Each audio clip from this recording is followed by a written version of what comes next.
यदि चार धाम के दर्शन करने की इच्छा रखते हो तो आ जाओ और मेरे चरणों में अपना मत्था टेक लो। तुम्हें सारे पुण्य मिल जाएंगे। तुम्हें अत्यंत सुख का अनुभव होगा। कहीं भटकने की और परेशान होने की ज़रूरत नहीं है। वैसे ही तुम्हारे कर्मों में पुण्य बहुत लिख दिए गए हैं।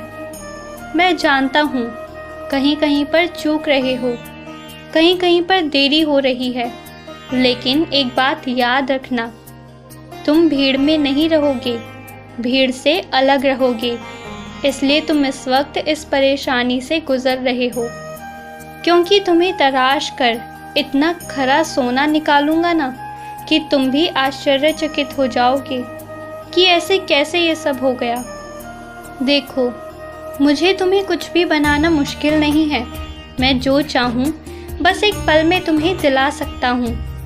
लेकिन अगर मैं समय ले रहा हूँ तो यकीनन तुम्हें कुछ सिखाने के लिए ले रहा हूँ, वरना तुम अगर जिद करोगे तो रातों रात भी तुम जो चाहो मैं वो दे दूँ। लेकिन कुछ कारण है और वो कारण हमेशा तुम्हारी अच्छाई और उद्धार का ही कारण है। तुम मुझ पर विश्वास रखो और ये देखना, ये जो समय है वो तुम्हारा आज्ञाकारी बन जाएगा।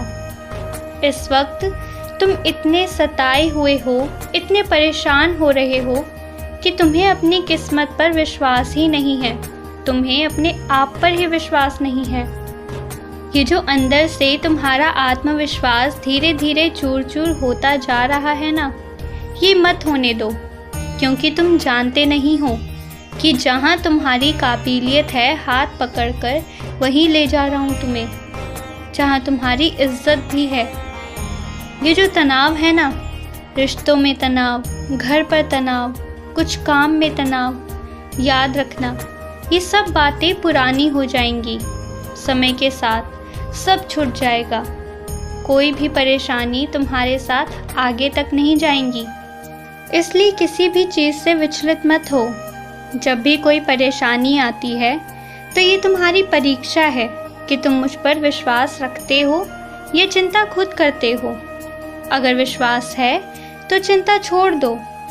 बस चिंता करना छोड़ दोगे तो मैं समझ जाऊंगा कि मुझे तुम्हें जल्दी आशीर्वाद देना है। खुश रहो, बहुत खुश रहो। हमेशा तुम्हारे पास हूँ, कहीं दूर नहीं हूँ।